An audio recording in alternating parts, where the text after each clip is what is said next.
नमस्कार दोस्तों, आप सभी लोगों का स्वागत है आपके अपने यूट्यूब स्टडी विथ मंतोष में। आज हम लोग आइए प्रश्नों को हल करते हैं। ठीक, तारों का जन्म तथा विकास। तारों का जन्म तथा विकास, origin and development of a star.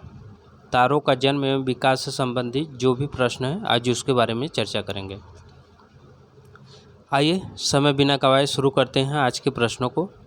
जो लोग चैनल पर नए होंगे चैनल को सब्सक्राइब कर लीजिएगा। आज का पहला प्रश्न है, भ्रूण तारा या आदि तारा का निर्माण कैसे होता है? भ्रूण तारा या आदि तारा का निर्माण कैसे होता है? तो इस तारे का निर्माण कैसे होता है?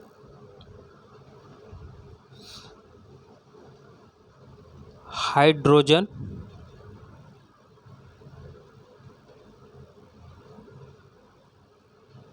एवं हीलियम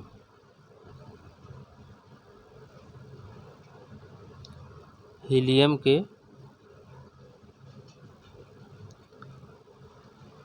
बादलों की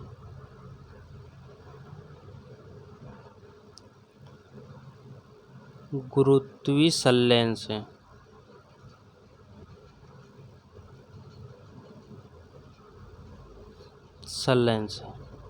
ठीक, हाइड्रोजन एवं हीलियम के बादलों के गुरुत्वीय संलयन से होता है। किससे होता है?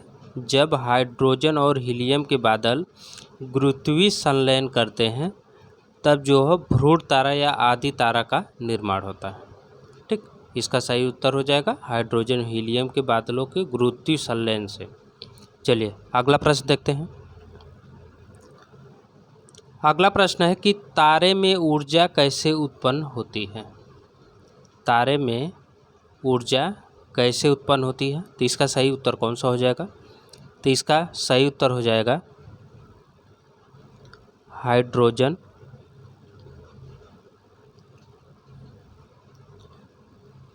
गैस के संलयन से। हाइड्रोजन गैस के संलयन से तारे में ऊर्जा कैसे उत्पन्न होती है? तो हाइड्रोजन गैस के संलयन से उत्पन्न होती है। ठीक, चलिए अगला प्रश्न देखते हैं। अगला प्रश्न है कि एरोबी क्या है? एरोबी क्या है? इसको इंग्लिश में इस तरह से लिखते हैं, एरोबी। ठीक, तो एरोबी क्या है?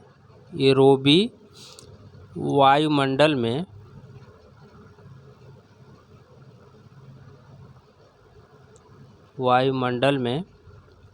कॉस्मिक किरणों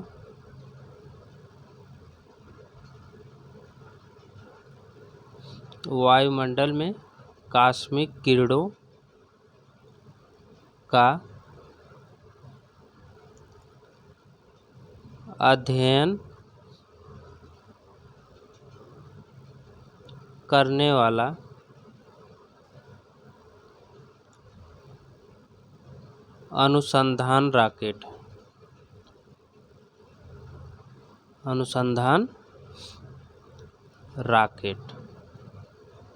एरोबी क्या है? वायुमंडल में कॉस्मिक किरणों का अध्ययन करने वाला अनुसंधान रॉकेट। ठीक, जो कॉस्मिक किरणों का अध्ययन करता है। चलिए प्रश्न नंबर 3 हो गया। चौथे प्रश्न को देखते हैं। फॉसिल स्टार या जीवाश्म तारा किसे कहते हैं? फॉसिल स्टार या जीवाश्म तारा, दोनों नाम दे के पूछ सकता है। ठीक, तो किसे कहते हैं? तो इसका सही उत्तर क्या हो जाएगा? इसका सही उत्तर हो जाएगा मंगल ग्रह में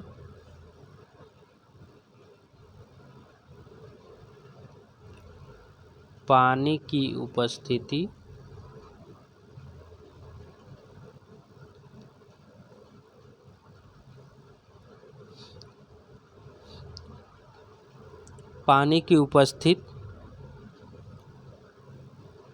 उपस्थिति का पता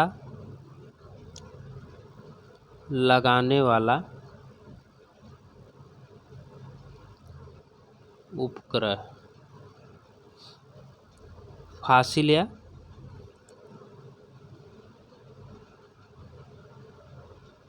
सॉरी, इसका आंसर ये नहीं है, इसका आंसर है, वो मैं अलग बता दिया। इसका आंसर है शीतल होकर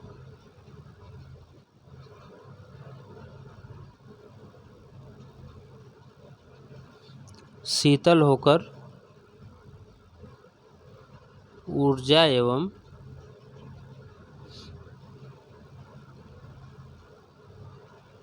प्रकाश का उत्सर्जन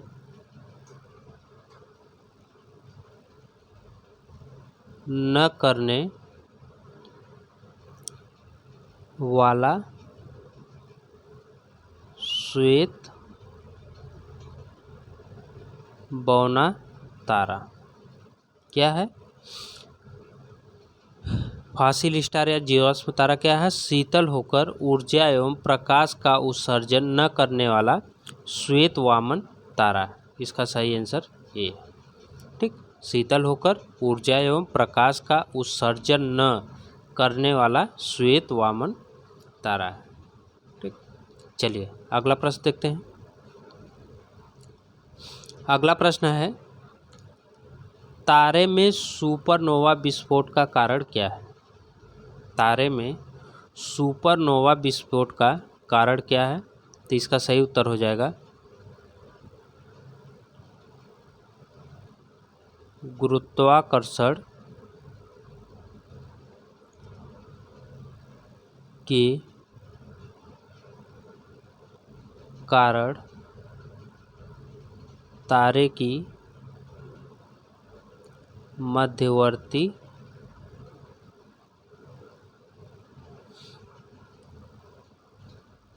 परत का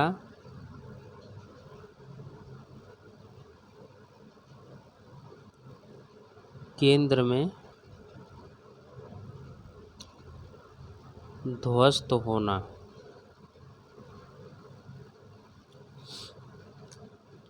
तारे में सुपरनोवा विस्फोट का कारण क्या है? तो इसका सही उत्तर क्या हो जाएगा? इसका सही उत्तर है कि गुरुत्वाकर्षण के कारण तारे की मध्यवर्ती परत का केंद्र में ध्वस्त होना। मध्यवर्ती परत के केंद्र में ध्वस्त होना। ठीक, किसके कारण? गुरुत्वाकर्षण के कारण। ठीक, वही होता है क्या? सुपरनोवा विस्फोट का कारण। चलिए अगला प्रश्न देखते हैं।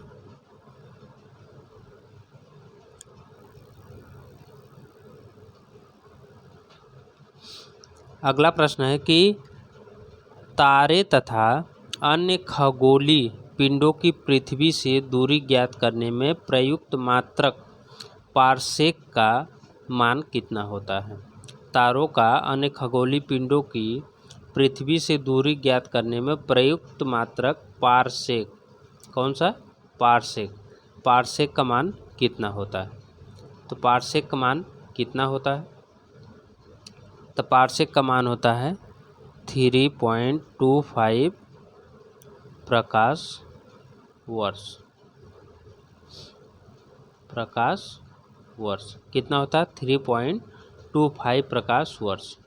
और एक प्रकाश वर्ष में कितना समय होता है? तो 9.46 गुणे 10⁻12 किलोमीटर।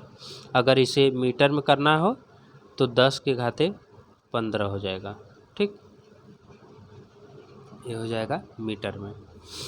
चलिए अगला देखते हैं। इसका सही उत्तर है 3.25 प्रकाश वर्ष। अगला प्रश्न है।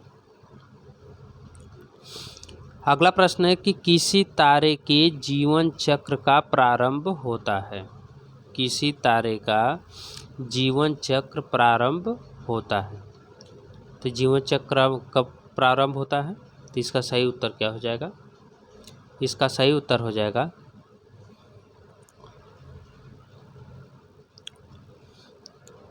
आकाशगंगा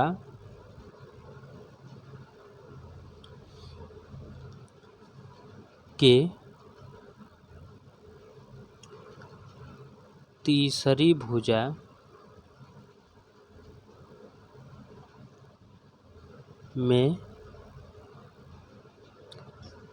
भुजा में हाइड्रोजन एवं हीलियम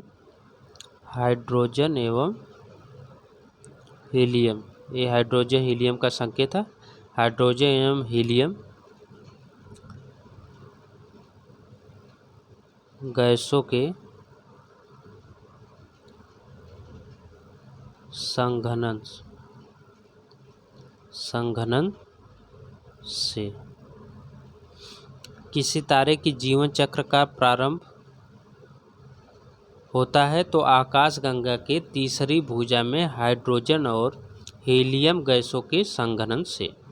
ठीक, जब हाइड्रोजन और हीलियम गैस मिलती हैं तो उनके संघनन से जो है तारे का जीवन चक्र प्रारंभ होता है। चलिए अगला प्रश्न देखते हैं। अगला प्रश्न है, एक श्वेत वामन तारे की खोज हुई है। तो कैसे हुई है एक श्वेत वामन की खोज? तो इसका सही उत्तर क्या हो जाएगा? इसका सही उत्तर हो जाएगा साइरस नामक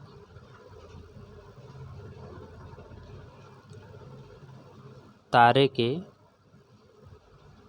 निकट।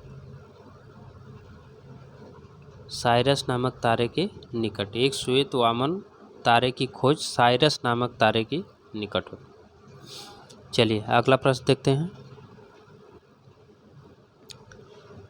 किसी तारे में सुपरनोवा विस्फोट कब होता है? किसी तारे में सुपरनोवा विस्फोट कब होता है? तो जब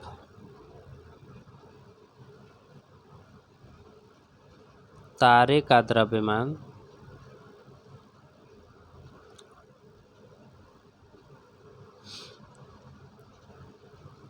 सूर्य के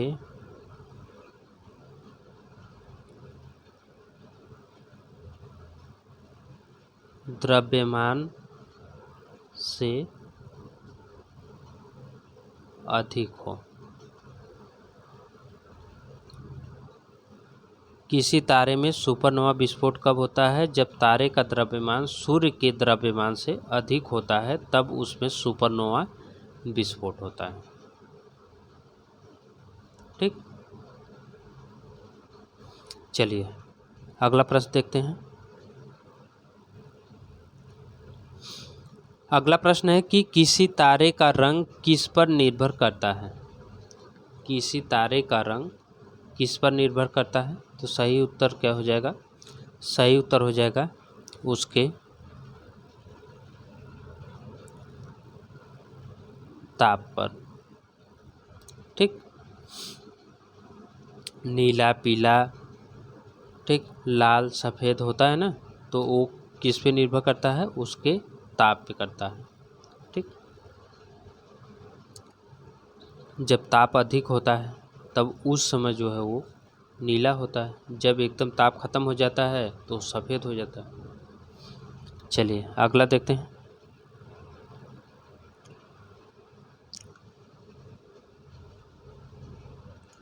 अगला प्रश्न है,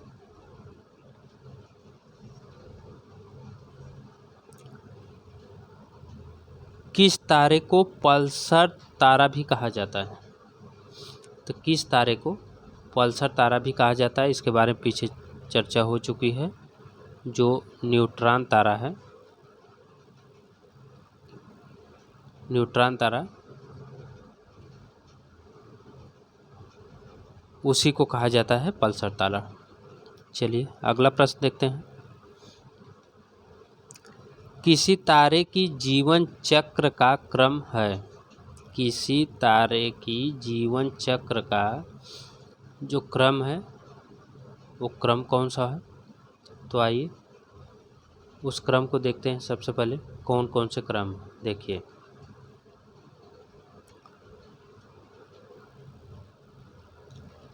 लाल दानव, ठीक।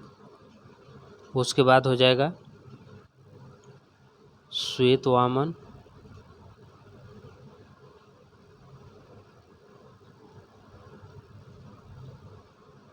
उसके बाद सुपरनोवा विस्फोट,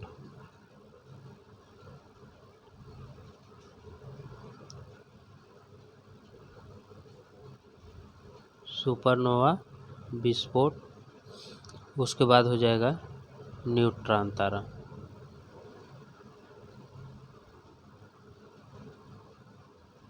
उसके बाद क्या हो जाएगा, तो न्यूट्रॉन तारा। चलिए अगला देखते हैं। अगला प्रश्न है, तारे में अंतिम सुपरनोवा विस्फोट का परीक्षण कब तथा किसने किया था?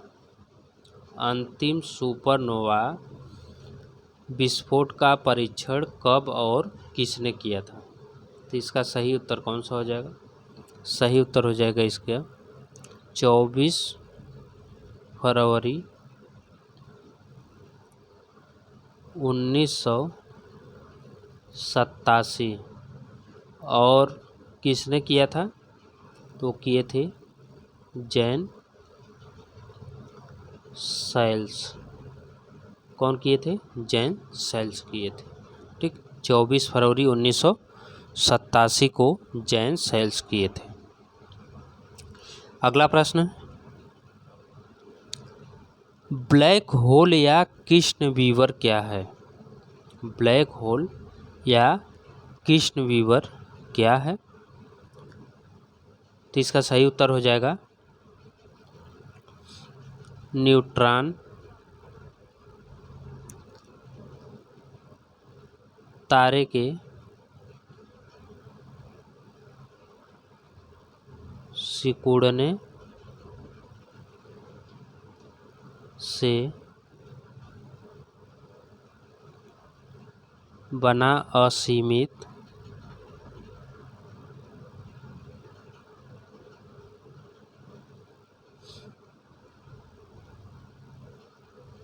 घनत्व का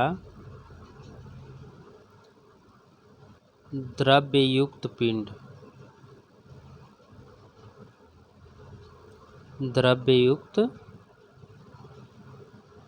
पिंड। ब्लैक होल या कृष्ण वीवर क्या है? तो न्यूट्रॉन तारे के सिकुड़ने से बना असीमित घनत्व का द्रव्ययुक्त पिंड है। चलिए अगला प्रश्न देखते हैं। अगला प्रश्न है, तारे के संगठन में किस तत्व का योगदान नहीं है? तारे के संगठन में किस तत्व का योगदान नहीं है? तो इसका सही उत्तर क्या हो जाएगा? इसका सही उत्तर हो जाएगा ऑक्सीजन।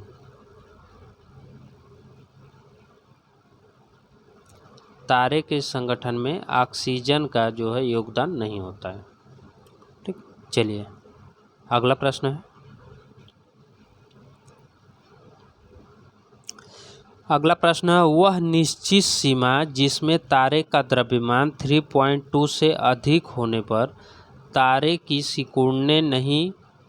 सिकुड़न नहीं रुकती है और तारा कृष्ण वीवर बन जाता है, क्या कहलाती है? तो क्या कहलाती है? वो कहलाती है ओपेन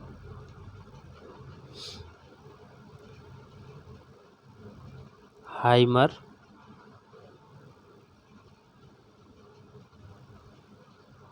बल्काफ सीमा। तो क्या कहलाती है? ओपेनहाइमर बल्काफ सीमा कहलाती है, ठीक।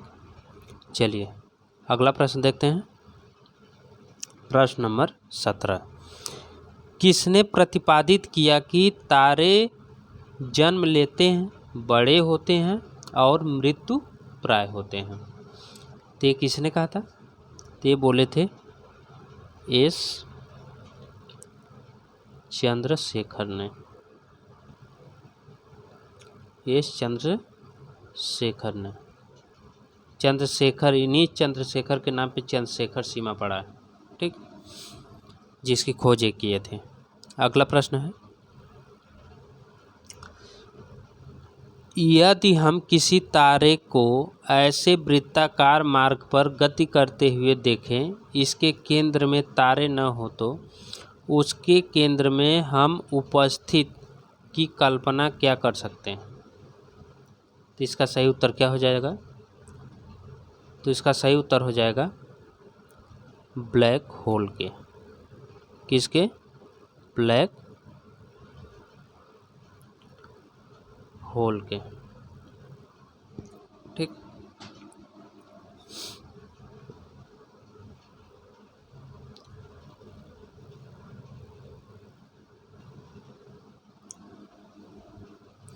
अगला प्रश्न है, ब्लैक होल अंतरिक्ष में एक पिंड है जो किसी प्रकार के विकिरण को बाहर नहीं जाने देता।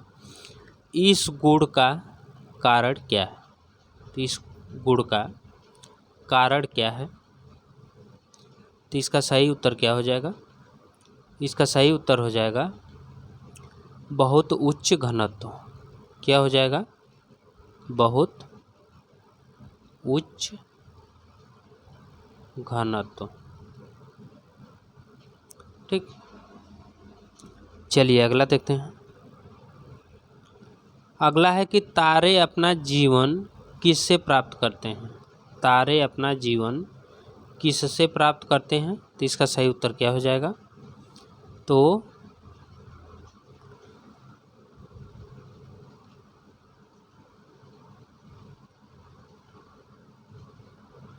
इसका सही उत्तर हो जाएगा नाभिकीय संलयन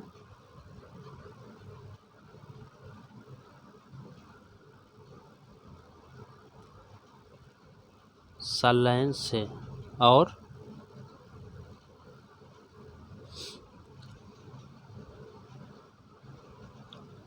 और इसमें क्या हो जाएगा? और हो जाएगा गुरुत्वीय संकुचन से। गुरुत्वीय संकुचन से। तो तारे अपना जीवन चक्र किससे प्राप्त करते हैं? तो नाभिकीय संलयन से और गुरुत्वीय संकुचन से, ठीक। चलिए अगला देखते हैं। अगला प्रश्न है कि कृष्ण छिद्र सिद्धांत को प्रतिपादित किसने किया था? तो कृष्ण छिद्र सिद्धांत को प्रतिपादित किसने किया था? अभी मैंने इनके बारे में बताया था। उनका नाम है एस चंद्रशेखर। क्या नाम है? एस चंद्रशेखर। चलिए अगला प्रश्न है, तारों के कारण घटित आकाशीय परिघटना कौन है? तारों के कारण घटित आकाशीय परिघटना कौन है? तो इसका सही उत्तर क्या हो जाएगा? तो इसका सही उत्तर हो जाएगा कृष्ण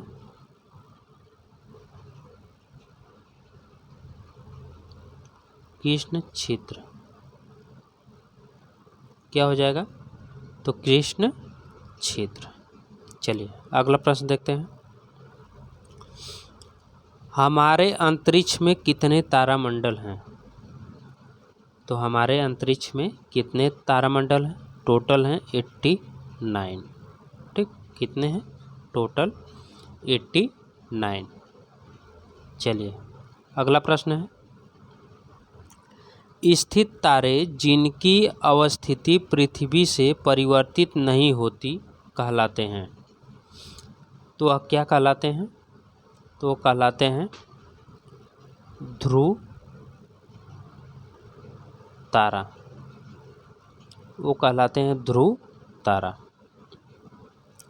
अगला प्रश्न है, किस रंग के तारे का तापमान अधिक होगा? किस रंग के तारे का तापमान अधिक होगा? तो इसका सही उत्तर क्या हो जाएगा? सही उत्तर हो जाएगा नीला रंग, ठीक। अभी मैंने बताया था कि नीले रंग का तापमान सबसे अधिक होता है। जो तारा होता है नीला रंग का, उसका तापमान सबसे अधिक होता है। ठीक, ये रहा आज के प्रश्नों का श्रृंखला। प्रश्न कैसा लगा ज़रूर बताइएगा। चैनल को सब्सक्राइब, लाइक, शेयर करना मत भूलिएगा। फिर मिलेंगे नेक्स्ट वीडियो में, तब तक के लिए नमस्कार।